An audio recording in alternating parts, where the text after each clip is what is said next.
लगातार the star India जो डीलरों की हड़ताल की खबरें दिखाने का कार्य कर रहा है, लगातार मात्र एक ऐसा चैनल है द स्टार इंडिया जो डीलरों की हित की बात कर रहा है। अब हित की बात इसे समझिए या फिर कहिए कि किसी और की बात, लेकिन मैं हित की बात इसलिए करना चाह रहा हूं क्योंकि जब जहां जनता की समस्या होती है वहां कहीं ना कहीं पत्रकारों को पहुंचना और कहीं ना कहीं न्यूज चैनलों को पहुंचना जरूरी होता है। अब मैं आपको बता दूं, 7, 8, 9 फरवरी 2023 को पूरे भारतवर्ष में पोस्ट मशीन को बंद कर दिया गया है। सर, आप लोग किसके आह्वान पर और किनके नेतृत्व में ये पोस्ट मशीन को पूरे भारत स्तर पर बंद किए? All India fair price shop dealers federation के राष्ट्रीय महासचिव विशंबर बसु जी के आह्वान पर उनके 11 सूत्री मांग को पूरा कराने के लिए भारतवर्ष के देश भर के 5,29,000 जन वितरण विक्रेता के साथ बिहार के 55,000 जन वितरण विक्रेता पॉस मशीन बंद करके उनको समर्थन कर रहे हैं। दिनांक 7, 8, 9, 2023 से पॉस मशीन बंद कर समर्थन का काफी सफलता मिल रही है और पूरे बिहार में 1% छोड़ करके बाकी पॉस मशीन बंद है। पूरे जन वितरण दुकानदार बिहार के पॉस मशीन बंद करके समर्थन कर रहे हैं राष्ट्रीय महासचिव विशंबर बसु जी के नेतृत्व में। अभी तक कितने डिस्ट्रिक्ट के लोग आप लोग के साथ हैं जो जन विक्रेता हैं? बिहार के 38 जिला के जन वितरण विक्रेता हम लोग के साथ हैं। अच्छा, अभी जो सरकार है ये बात की कि पोस्ट मशीन के साथ में आपको इलेक्ट्रॉनिक वेंडिंग मशीन ली आई है, तो ये बताइए कितना जन विक्रेताओं के लिए हित में है? वेइंग मशीन पॉस मशीन के साथ इलेक्ट्रॉनिक वेइंग मशीन जोड़ा जाने का बिहार सरकार का आदेश हुआ है जी।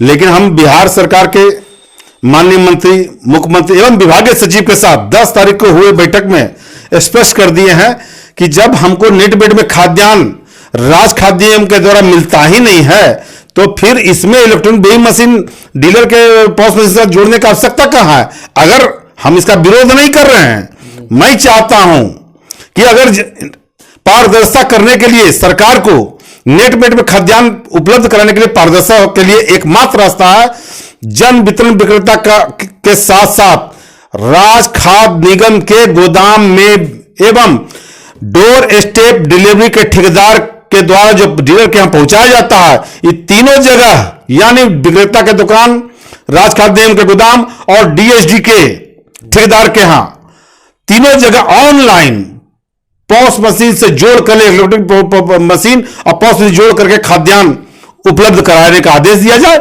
संभवतः बिहार के हर सभी जन वितरण दुकानदार को खुशी होगी, लेकिन सिर्फ और सिर्फ डीलर के यहां ही लगे ये गलत है। जानबूझ करके डीलर को परेशान करने के लिए राज खाद्य निगम का इस तरह का आदेश किया गया है, इसका मैं विरोध करता हूं। मैं मांग करता हूं माननीय मुख्यमंत्री से भी, माननीय मंत्री एवं विभागीय सचिव से भी कि आपने आश्वासन दिया है कि जन वितरण विक्रेता के साथ साथ गोदाम में भी और डीएसडी में भी लगेगा, लेकिन इस तरह का आदेश अभी तक आपके द्वारा निर्गत नहीं किया गया है। मैं मांग करता हूं कि जो डोर स्टेप डिलीवरी के क्या नाम है जन वितरण विक्रेता के दुकान में पॉस मशीन के साथ इलेक्ट्रॉनिक मशीन का जो आदेश है उसको रद्द करके तीनों जगह के लिए अलग से सरकार से परमिशन लिया जाए। राज खाद्य निगम, डोर स्टेप डिलीवरी एवं विक्रेता के तीनों जगह के लिए माननीय मुख्यमंत्री के यहां गजट में लाया जाए और ला करके हम लोग को पारदर्शिता के तहत नेट बेड में खाद्यान्न दिया जाए। अगर हमको नेट बेड मिलता है तो मुझे नेट बेड देने में क्या आवश्यकता है? मैं तो खुशी है, हम लोग पूरा खुश रहते हैं। कम से कम हमको जो खाद्यान्न 4 से 5 किलो कम मिलता है, मैं उसका विरोध करता हूं। उससे वंचित हो जाएंगे। सरकार भी चाह रही है कि पारदर्शिता हो और माननीय मंत्री एवं विभागीय सचिव ने आश्वासन दिया है कि लगेगा तो तीनों जगह लगेगा जी। और नहीं लगा तो फिर क्या आप लोग नहीं लगेगा? अगर नहीं लगा तो मैं इसका विरोध करता हूं।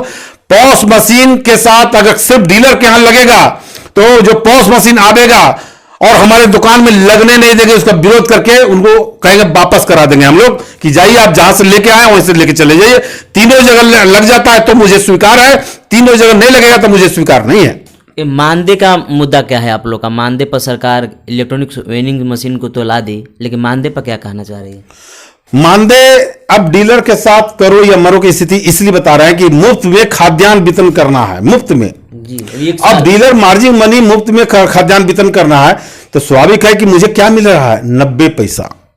90 पैसा में एक दुकान का किराया, बिजली बिल का किराया एवं अन्य स्टेशनरी जो दुकान से होता है उसका किराया एवं अन्य खर्चा मिला करके कुल तो 90 रुपया में 70 रुपया के लगभग तो उसी में खर्च हो जाता है विभागीय कार्य में ही। जी विभागीय कार्य को संपादित करने में 70 रुपया और 60 से 70 रुपया खर्च हो जाता है। मुझे तो 20 रुपये 25 रुपया पर हम बसर कर रहे हैं, तो 20 से 25 रुपये में कैसे हम काम करेंगे। मैं मांग किया हूं कि अब जन वितरण विक्रेता, चूंकि अब जन वितरण विक्रेता की नियुक्ति और अभी वर्तमान में सभी जन वितरण विक्रेता को कंप्यूटर ट्रेनिंग लेकर के खाद्यान्न वितरण करने का आदेश हुआ है। जी यानी सभी डीलर डीएसए का जो कंप्यूटर का एक कोर्स होता है उसको कर लेने के बाद ही किसी को लाइसेंस मिल रहा है। और उसी परिस्थिति में एक कार्यपालक सहायक का भी नियुक्ति होता है तो ट्रेनिंग रहता है, कंप्यूटर ट्रेंड व्यक्ति को नियुक्त होता है। तो अब तो हमारा तमाम जन वितरण दुकानदार और उसके जो 2 नॉमिनी है सब ट्रेंड हो गए हैं, पॉस मशीन एक सरकारी कर्मचारी जैसा काम कर रहे हैं। और उसी परिस्थिति में मेरा मांग है कि जन वितरण विक्रेता को कार्यपालक सहायक बनाते हुए 30,000 रुपया प्रति माह मान दे दिया जाए।